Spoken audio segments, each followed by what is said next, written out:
How to contact TikTok support. So let's get started with the tutorial.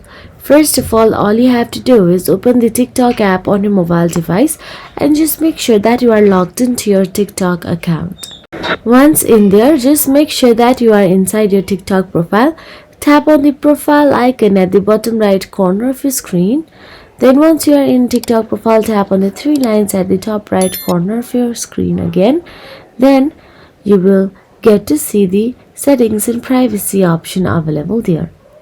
Scroll down till the bottom and you can see help option available, and all you have to do is tap on the help. Once you tap on the help, you will be navigated to the TikTok support, where you will have to scroll down till the bottom again and you can see chat with us option available there.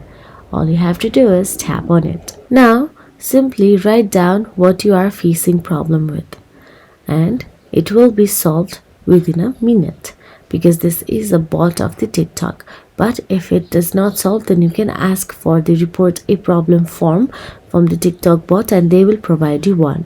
If you found this video helpful, please like, share and subscribe, and thank you so much for watching.